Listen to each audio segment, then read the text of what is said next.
우리 인생에는 잊지 않고 꼭 기억해야 하는 날이 있습니다. 아내의 생일 잊어버리면 안 됩니다. 결혼기념일 잊을 수 없는 날입니다. 2019년 올 봄은 1919년 3월 1일 3.1절 만세운동이 일어난 지 딱 100년째 되는 잊을 수 없는 한 해입니다. 아이들 봄방학을 맞아서 아이들과 함께 조민호 감독, 고화성 주연의 영화 한거, 유관순 이야기를 같이 보았습니다. 영화 한거, 유관순이 갇힌 서대문 감옥 제8호실에서 1년 동안 일어났던 실제 사건을 배경으로 만들었습니다. 유관순은 이화학당 고등학교 1학년 학생 때인 16세에 3.1운동을 고향 천안에서 이어가기 위해서 4월 1일 만세운동에 참여를 했습니다. 4월 1일 만세운동의 결과 부모님 두 분은 일본 경찰에게 살해를 당했습니다. 그리고 유관순은 체포되어서 징역 5년형을 받았습니다. 1919년 3월 만세운동 1년 후인 1920년 3월 1일 만세운동이 다시 전국적으로 일어났는데 그 시작이 유관순이 갇힌 서대문 감옥 8호실에서 일어났다는 것을 영화를 통해서 새롭게 알게 되었습니다. 1920년 9월 28일 석방 예정일 딱 이틀을 앞두고 유관순은 처참하게 고문을 당하다가 17세의 꽃다운 나이로 감옥에서 안타깝게 죽임을 당하였습니다. 만세운동에 참여하기 전에 예수님을 신실하게 잘 믿던 기독소녀 유관순 하나님께 간절히 기도합니다. 그 기도의 내용이 남아 있습니다. 오 하나님, 이제 시간이 임박했습니다. 내일 거사할 각 대표들에게 더욱 용기와 힘을 주시고 이 민족의 행복한 땅이 되게 하소서. 주여, 이 소녀에게 용기와 힘을 주옵소서. 예수님의 이름으로 기도드립니다. 이 기도문이 남아 있습니다. 감옥에서 잔혹한 고문을, 끔찍한 고문을 매일 당하면서 끝까지 항거하는 유관순에게 누군가 이렇게 묻습니다. 왜 그렇게까지 하는 거요? 유관순은 말합니다. 그럼 누가 합니까? 내 손톱이 빠져나가고 내 귀와 코가 잘리고 내 손과 다리가 부러져도 그 고통은 이길 수 있사오나 나라를 잃어버린 그 고통만은 견딜 수가 없습니다. 나라를 위해 바칠 목숨이 오직 하나밖에 없는 것만이 이 소녀의 유일한 슬픔입니다. 16세, 17세의 정말로 어린 소녀의 고백입니다. 영화를 보면서 참 많이 울었습니다. 영화가 끝나고도 제 마음에 깊은 찔림으로 남아 있습니다. 그동안 잊고 살았는데 지금 우리가 누리고 있는 자유와 독립과 믿음은 다른 누군가의 100년 전 우리 조상 조국의 독립을 위해서 고통과 헌신과 희생으로 이루어졌다는 것을 다시금 깨닫게 되었습니다. 우리 민족은 누구입니까? 과거의 역사를 잊지 않고 기억하는 것은 우리가 누구인지, 우리의 정체성이 무엇인지를 분명히 말해줍니다. 하나님은 지금도 우리가 누구인지, 우리의 정체성이 무엇인지를 과거의 중요한 역사적인 사건을 통해서 말씀하고 있습니다. 기억 상실증 환자가 있습니다.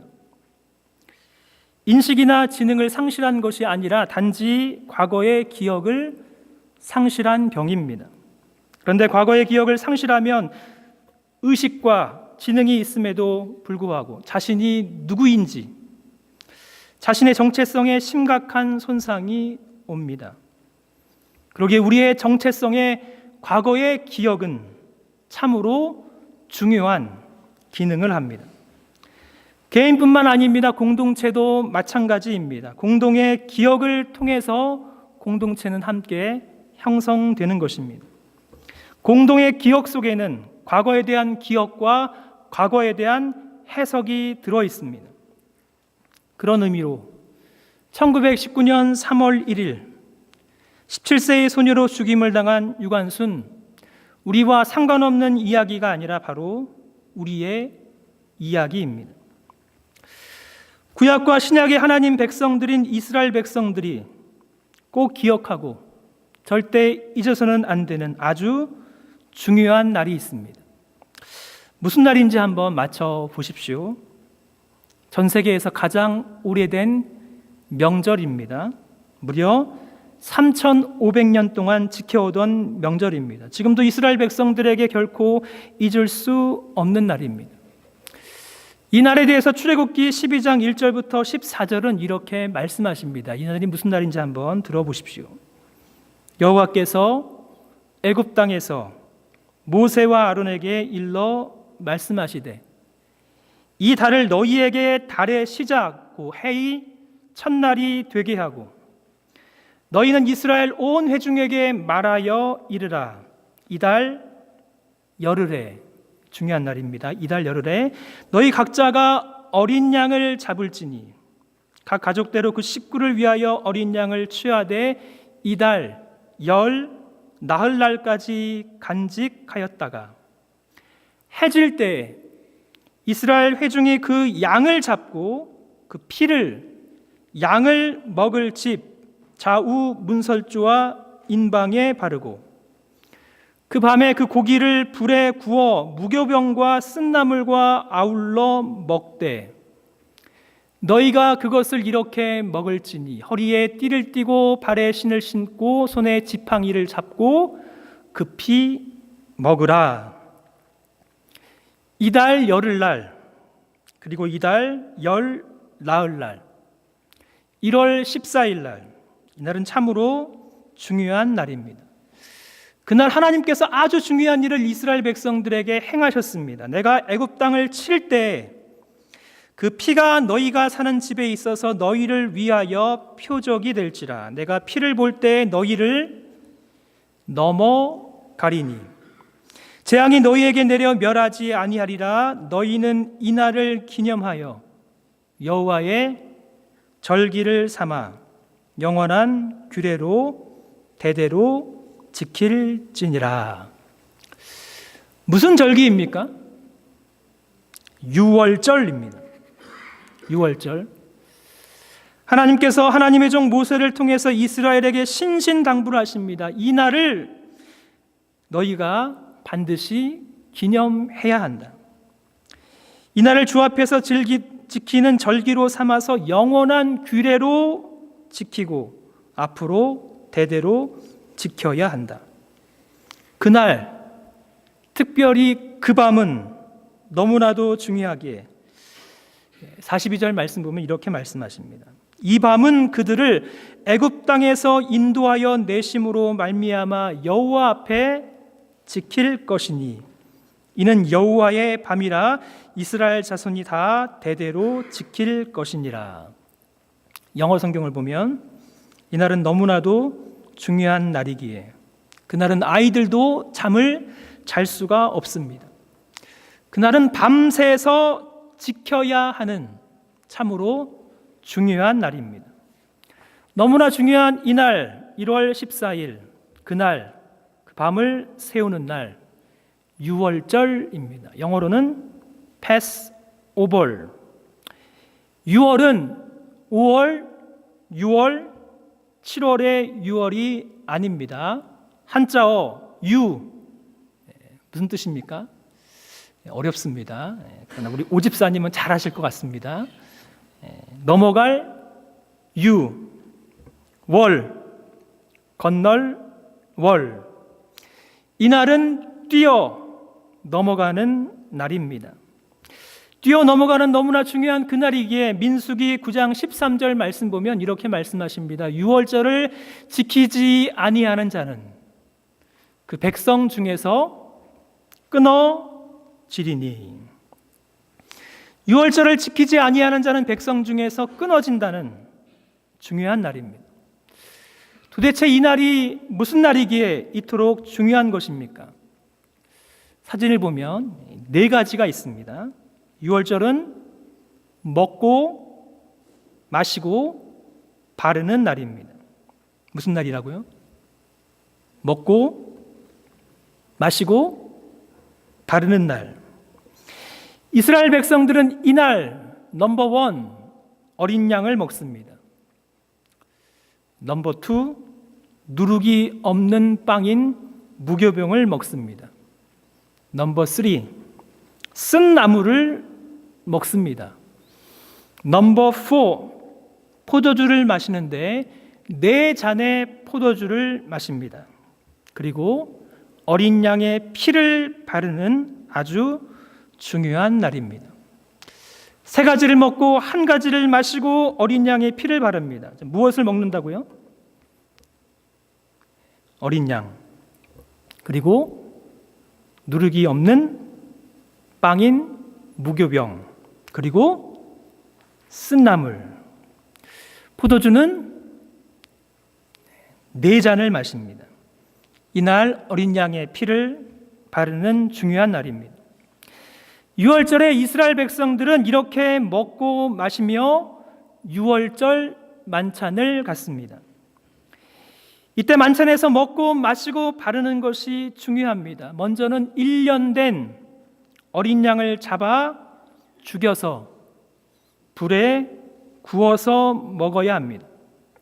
어린 양의 고기만 먹는 것이 아니라 머리와 다리와 내장까지 다 남김없이 철저하게 밤새도록 아침까지 남겨두지 아니하고 다 먹습니다.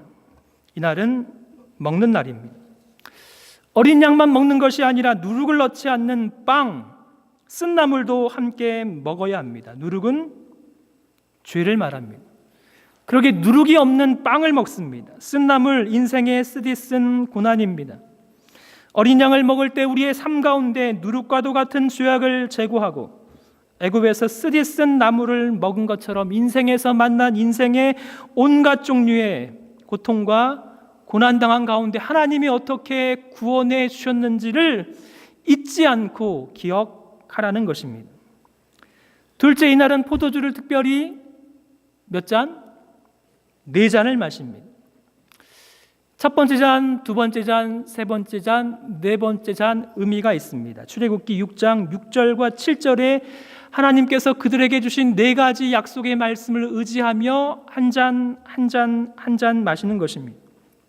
내가 애굽 사람의 무거운 짐 밑에서 너희를 빼내며, 이 약속을 의지하며 한 잔을 마시고, 그들의 노역에서 너희를 건지며, 이 약속의 말씀 의지하며 또 한 잔을 마시고, 편팔과 여러 심판들로서 너희를 속량하여, 이 약속의 말씀 의지하며 또 한 잔 마시고, 마지막 너희를 내 백성으로 삼고 나는 너희의 하나님이 되리니, 나는 애굽 사람의 무거운 짐 밑에서 너희를 빼낸 너희의 하나님 여호와인 줄을 너희가 알리라. 이렇게 매년 6월절에 포도주 4잔을 마시면서 우리 하나님은 우리를 애굽 사람의 무거운 짐 밑에서 우리를 빼낸 해방의 은혜를 주신 하나님이시다 고백합니다. 두 번째 잔을 마시면서 우리 하나님은 그들의 노역에서 우리를 건지신, 고생스러운 노역에서 건지신 은혜를 베풀어 주신 하나님이시다 고백하며 마십니다. 세 번째 잔을 마시면서 편팔과 여러 심판들로서 너희를 속량하신 우리 하나님은 우리를 구원하신 구원의 하나님이시다. 마지막 잔, 하나님과 언약을 맺은 언약의 공식, 너희를 내 백성으로 삼고 나는 너희의 하나님이 되신다. 우리는 하나님과 언약을 맺은 언약 백성이다 하는 것을 고백하며 마지막 잔을 마십니다. 그러기에 포도주 내자는 참 중요합니다. 해방의 은혜, 고역에서 건지신 은혜, 구원의 은혜, 그리고 언약을 체결하게 하신 언약의 은혜의 네 잔의 포도주입니다. 먹고 마실 뿐만이 아니라 동시에 어린 양의 피를 발라야 합니다. 어린 양을 잡아서 먹고 그 어린 양의 피를 집의 문설주와 임방 사이에 바릅니다. 문설주는 집에 있는 문의 양 기둥을 말하고, 임방은 문 위에 있는 가루로 되어 있는 연결 부분을 말합니다. 하나님께서 애굽 사람과 짐승의 장자를 심판하실 때 문설주와 문임방에 어린 양의 피가 있으면 그 집은 심판하지 아니하시고 그냥 유월 넘어가서 패스 오버해서 그 집에는 재앙을 내리지 아니하신다는 것입니다. 어린 양의 피가 있는가 없는가가 참으로 중요한 것입니다. 6월절에 이렇게 어린 양을 잡아먹고 언약의 포도주를 마시며 어린 양의 피를 바르는 이유는 무엇입니까? 그 의미가 무엇입니까? 그 집안에 궁금증이 많은 아이들이 분명히 질문할 것입니다. 그때 부모님은 반드시 그 의미를 이렇게 가르쳐 주어야 합니다. 이후에 너희의 자녀가 묻기를 이 예식이 무슨 뜻이냐 하거든 너희는 이르기를 이는 여호와의 유월절 제사라.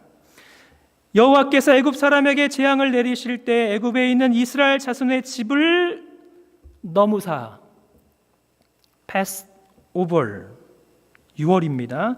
우리의 집을 구원하셨느니라 하라 하매 백성이 머리 숙여 경배하니라. 6월절 만찬에 참여하면서 이날은 하나님께서 이스라엘 백성들을 애굽의 노예에서 해방시켜 주셔서 자유를 주신 새로운 출발의 날이며 어린 양의 고기를 먹고 어린 양의 피를 마시고 어린 양의 피를 뿌린 집은 심판하지 아니하시고 구원하여 주신다는 하나님의 구원을 다시금 잊지 아니하고 기억하라는 너무나도 중요한 날입니다. 그렇다면 이스라엘 백성들이 그토록 유월절을 잊지 아니하고 기억하고 지켰다면 오늘 구약 시대가 아니라 신약의 시대를 사는 우리도 이 유월절 절기를 지켜야 하는 것입니까? 지키지 않으면 어떻게 된다고요? 백성 가운데 끊어지리니. 유월절을 지키지 아니하는 자는 그 백성 중에서 끊어지리라. 구약의 이스라엘 백성들은 안 지키면 죽는 그날을 오늘 우리는 이스라엘 백성들이 아닌데도 지켜야 하는 것입니까? 묻습니다. 여러분은 지키십니까? 여러분은 유월절을 지키십니까? 지킨 분 계신가요? 유월절 질문합니다. 그러면 유월절은 언제입니까, 여러분? 이스라엘 백성들은 이 날을 잊을 수가 없습니다. 반드시 지킵니다. 지금도 지킵니다. 3,500년 동안 계속해서 지켜오고 있습니다. 우리는 지키나요? 그러면 그날은 언제입니까?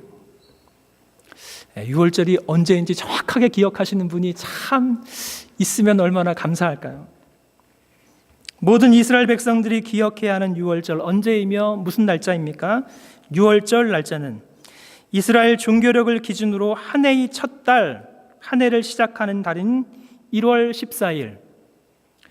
이스라엘 백성들은 이 달을 1월을 아비벌이라고 합니다. 이스라엘 백성들이 바벨론 포로로 끌려갔다가 귀환하고 나서 바벨론 달력을 받아들여서 1월을 니산월이라고 하였습니다. 아비벌 14일, 니산월 14일, 1월 14일 다 같은 뜻입니다. 그런데 오늘날 우리가 사용하는 태양력으로는 정해져 있는 날이 아니라 매년 바뀝니다. 특별히 3월과 4월에 해당되는 날입니다. 6월절은 긴 겨울이 끝나고 새봄이 시작되는 시기, 만물이 소생하고 꽃이 피는 새로운 시기입니다. 430년 동안 애굽의 노예로 살았다면 이제는 노예가 아니라 자유롭게 하나님을 섬길 수 있는 자유민으로 새롭게 출발할 수 있는 그날, 노예가 아니라 자유민으로 신분이 바뀐 그날, 하나님의 거룩한 백성으로 새롭게 출발하는 그날, 이 날을 어찌 잊을 수가 있겠습니까? 2019년 인터넷을 검색해서 6월절을 찾아보니 6월절이 2019년 4월 19일입니다. 여러분 한번 달력을 보십시오. 2019년 4월 19일. 이 날이 무슨 날입니까? 2019년 4월 19일. 이날 저희 집 아이들은 이 날을 참 좋아합니다. 왜냐하면 아이들이 다니는 학군에 이날 학교를 가지 않습니다. 유대인들이 많은 지역이어서 유대인의 명절, 6월절, 대속죄일, 학교를 가지 않는 공휴일입니다. 참 좋은 공휴일 2019년 4월 19일. 달력을 보십시오. 그날이 무슨 날입니까, 여러분? 그날이 무슨 날입니까? 2019년 4월 19일이 무슨 날입니까? 성금요일. 그날은 6월절이 시작하는 날이며 동시에 성금요일입니다. 항상 6월절은 항상 성금요일과 동일합니다. 왜냐하면 성금요일, 우리 주님, 하나님의 아들, 우리 주 예수 그리스도께서 십자가에 못 박혀 죽으신 바로 그날이 6월절이 시작되는 6월절의 그날입니다. 해마다 그러기에 6월절 날짜는 성금요일 날짜와 항상 동일합니다. 왜 그렇습니까? 누가복음 22장 14절 19절 말씀, 우리 예수님께서 사랑하는 제자들과 함께 가지신 마지막 식사, 마지막 만찬의 자리입니다. 제가 천천히 읽겠습니다. 때가 이르매 예수께서 사도들과 함께 앉으사 이르시되 내가 고난을 받기 전에 너희와 함께 이 6월절 먹기를 원하였노라. 예수님은 제자들과 함께 6월절 만찬을 마지막으로 갖기를 원하셨습니다. 이에 잔을 받으사 감사기도 하시고 이르시되 이것을 갖다가 너희끼리 나누라. 이 잔은 무슨 잔일까요, 여러분? 6월절에 만찬에 마시는 몇 잔? 4잔의 포도주. 또 떡을 가져 감사기도 하시고 떼어 그들에게 주시며 이르시되 이것은 너희를 위하여 주는 내 몸이라. 너희가 이것을 행하여 나를 기념하라. 이 떡은 무슨 떡일까요? 누룩이 없는 빵, 죄가 없는 순전한 빵. 우리 예수님은 십자가에 못 박혀 죽으시기 바로 전날 밤 사랑하는 제자들과 함께 6월절 만찬을 드시면서 6월절을 지키셨습니다. 제자들에게 감사기도 하시며 주신 잔과 떡의 마지막 만찬, 최후의 만찬은 6월절 만찬입니다. 6월절 만찬에 참여하시면서 누룩 없는 빵을 드셨고 포도주, 그때는 4잔을 마셔야 되는데 3잔을 제자들과 함께 마셨습니다. 한 잔은 마시지 않았습니다. 이유가 있습니다. 빠진 게 뭐가 있을까요? 6월절 누룩 없는 빵이 있습니다. 포도주가 있습니다. 빠진 게 2가지가 있네요. 뭐가 없을까요? 쓴나물, 또 한 가지 어린 양. 어린 양은 어디에 있는 것입니까? 6월절 만찬이면 빵도 있고 마실 포도주도 있고 어린 양의 피도 있고 쓴나물도 있어야 하는데 중요한 함께 먹을 어린 양은 어디에 있는 것입니까? 진문에 바를 어린 양의 피는 어디에 있는 것입니까?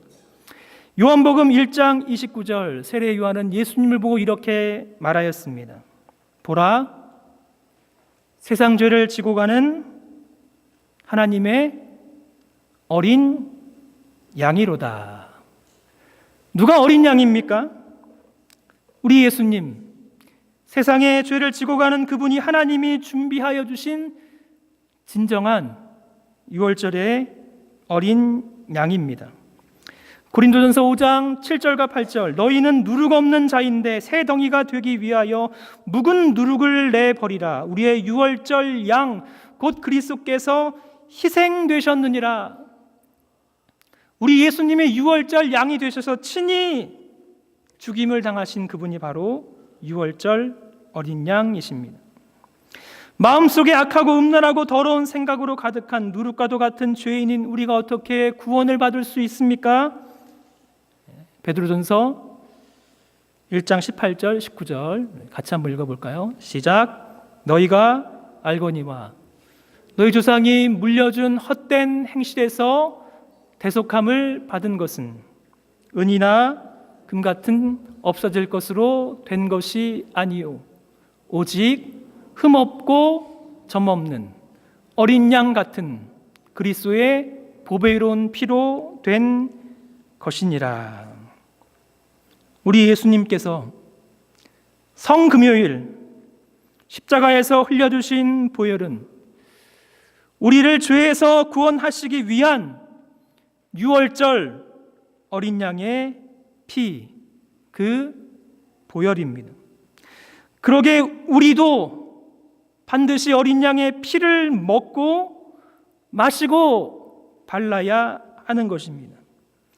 예수님의 십자가 보혈이 우리의 몸과 마음에 뿌려져야 유월의 은혜, 패스오버, 우리의 죄를 넘어가 하나님의 심판에 이르지 아니하고 하나님의 놀라운 구원의 은혜를 받는 것입니다.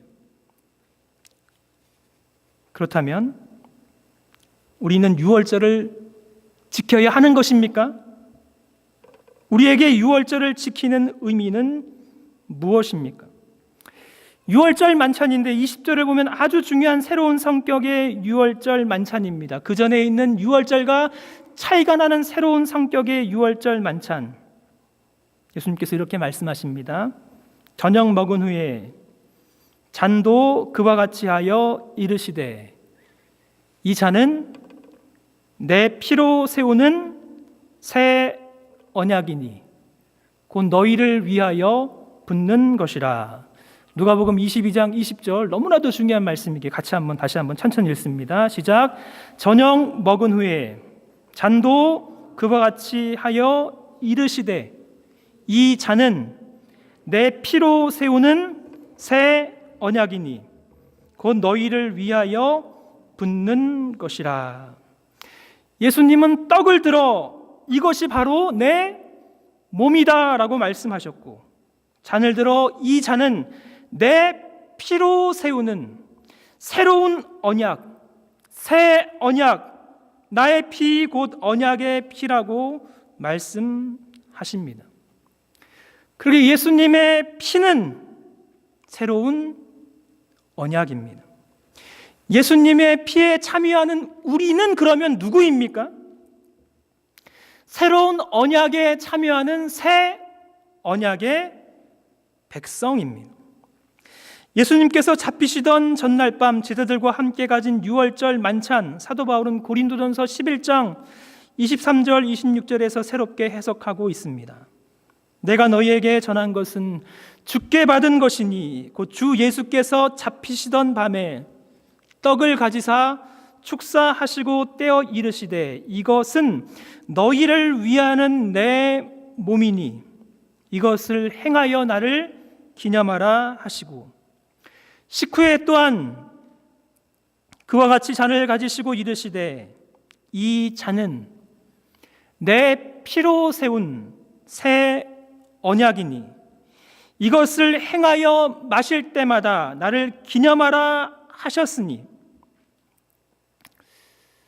그 마지막 구절, 중요한 구절이기에 또 같이 읽습니다. 시작. 너희가 이 떡을 먹으며 이 잔을 마실 때마다 주의 죽으심을 그가 오실 때까지 전하는 것이니라. 예수님이 제정하신 성만찬, 성찬은 우리를 위한 유월절 만찬입니다. 성찬에 참여하여 예수님의 몸을 먹고 예수님의 피를 마시며 우리는 예수님의 피로 세우신 옛 언약의 백성이 아닌 새로운 언약의 백성임을 기억하는 새 언약 체결 의식이 성만찬입니다. 구약의 언약에는 항상 피가 나옵니다. 언약은 그냥 말로만 체결하고 잊어버리고 마는 성격이 아닙니다.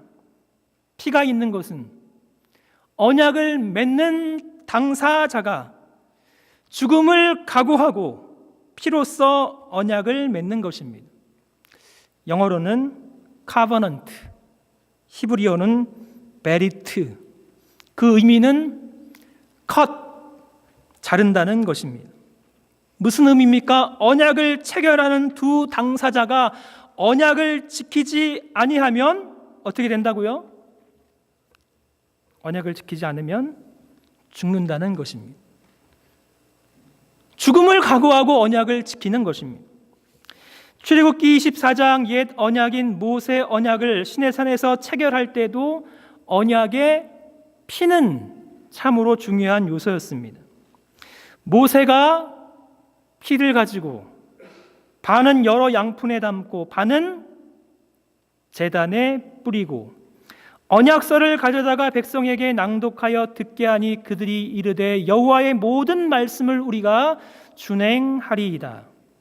모세가 그 피를 가지고 백성에게 뿌리며 이르되 이는 여호와께서 이 모든 말씀에 대하여 너희와 세우신 언약의 피니라. 언약을 맺을 때 뭐를 뿌린다고요? 피를 뿌립니다. 피의 절반은 어디로 가고? 제단으로 가고 절반은 백성에게로 가고 모세가 준비한 그 피의 절반은 제단에 뿌립니다. 제단에 뿌린다는 것은 이 피는 누구에게 뿌리는 것입니까? 제단의 주인이신 하나님에게 뿌리는 것입니다. 그 절반은 백성에게 뿌립니다. 먼저 제단의 절반을 뿌리고 백성에게 그 언약의 말씀인 십계명을 낭독합니다. 지난 시간에 배웠죠, 여러분? 10가지 일상이 다 잊어버렸네요. 안경살, 간도 크다. 십계명을 낭독합니다. 그냥 십계명이 아닙니다. 언약의 말씀입니다. 뭘 걸고 지키겠다는 것입니까? 피를 걸고. 모든 백성은 그 언약의 말씀을 준행하겠다라고 서약합니다. 서약한 그들에게 절반의 피를 백성에게 뿌립니다. 이것이 언약 체결 의식입니다. 언약의 말씀을 피로써 준행하겠다는 결단이며 서약이며 충성 맹세 의식입니다. 십계명 그냥 지켜야 하는 계명이 아닌 지키지 아니하면 죽임을 당하겠다는 하나님도 그렇고 이스라엘 백성들도 그렇고 피를 걸고 목숨을 걸고 하는 서약이며 맹세이며 약속입니다. 그렇게 이스라엘 백성들 시내산에서 옛 언약을 피로써 체결하고 나서 언약의 말씀을 지키지 아니하면 이제는 어떻게 되는 것입니까? 참으로 놀랍게도 출애굽기 24장 그 이전과 그 이후는 큰 차이가 있습니다. 출애굽기 24장 이전엔 이스라엘 백성들이 불평하고 원망해도 하나님이 그들을 그냥 봐주십니다. 그러나 출애굽기 24장 이후로는 불평하고 원망하면 어떻게 되냐면 반드시 죽임을 당합니다. 땅이 갈라져 죽기도 하고 하나님이 뱀을 보내서 죽기도 하시고 그 이유는 언약을 체결하기 전과 언약을 체결하고 나서의 삶은 완전히 성격이 다른 것입니다. 유월절 어린 양 대신 예수님의 몸과 예수님의 피를 마시면서 우리는 그냥 먹고 마시는 것이 아닙니다. 예수님의 피를 걸고 우리의 목숨을 걸고 충성 맹세의 언약에 참여합니다. 성찬에 참여하고 아무 의미 없이 떡과 잔에 참여하는 것이 아니라 예수님의 몸과 피를 마시면서 이렇게 살겠습니다 맹세하며 서약이며 언약입니다. 26절 어떻게 서약합니까? 제가 여러분에게 질문하겠습니다. 우리 주 예수 그리스도의 죽으심을 전하시겠습니까? 답변하셔야 됩니다. 다시 한번요. 우리 주 예수 그리스도의 죽으심을 전하시겠습니까? 십자가 복음을 전하시며 사시겠습니까? 근데 문제는 이러한 결단 없이 참여하면 성찬은 은혜가 되겠습니까? 고린도 교회, 문제 많은 고린도 교회 이 결단 없이 교회 내에서 복음 전파를 방해하는 사람들이 있었습니다. 새 언약의 성찬에 참여하며 새 언약의 성찬에서 주님 오실 때까지 주님의 죽으심의 십자가 복음을 전하겠다라고 언약해야 하는데 성찬에 참여하면서 성찬의 본질은 다 잊어버리고 자신들만 와서 먼저 먹고 와서 자신들만 풍성하게 먹는 사람들, 성찬에 참여하면서 심각한 죄를 짓는 사람들이 있었습니다. 그들에게 성찬은 은혜의 수단이 아니었습니다. 심각한 죄악을 짓는 수단이었습니다. 복음을 전하겠다는 결단은 사라지고 이기심만 가득하고 교회를 분열시키고 교회의 복음 전파를 방해하는 사람들입니다. 이들을 통해서 복음의 문이 열리지 아니하고 이들을 통해서 교회에 와서 상처받는 사람들이 생겨납니다. 복음을 전하는 것이 아닌 복음을 막고 복음을 방해하고 오히려 성찬을 죄를 짓는 수단으로 삼습니다. 새 언약의 성찬에 참여하며 죄를 짓고 마시는 사람들 어떻게 됩니까? 29절, 30절 이렇게 말씀합니다. 주의 몸을 분별하지 못하고 먹고 마시는 자는 자기의 죄를 먹고 마시는 것이니라. 그러므로 너희 중에 약한 자와 병든 자가 많고 잠자는 자도 적지 아니하니. 고린도 교회에서 약하고 병들고 심지어 잠자는 자인 죽은 자들 왜 그토록 많은 것입니까? 성찬에 참여하며 결단과 서약은 사라지고 성찬을 죄를 짓는 수단으로 삼기 때문입니다. 사랑하는 여러분, 여러분은 예수님의 몸을 먹고 예수님의 피를 마신 새 언약의 백성이 분명히 맞습니까? 그것이 진정 우리의 정체성입니까? 이것이 우리의 정체성이라면, 우리가 새 언약의 백성이라면 성찬을 대할 때마다, 한 달에 한 번씩 만나는 성찬을 대할 때마다 아무런 생각 없이 성찬을 받아서는 결코 안 되는 것입니다. 성찬을 받으며 우리를 위해서 자신의 몸을 기꺼이 주신 우리 예수님을 잊지 않고 기억하며 우리를 위해서 자신의 피를 흘리신 예수님을 잊지 않고 기억하며 우리의 남은 생에 우리 주님 오시는 그날까지 주님의 죽으심을 그가 오실 때까지 전하는 복음의 증인으로 살겠습니다. 예수님의 제자로 살겠습니다. 결단과 서약이 사라지면 결코 안 되는 것입니다.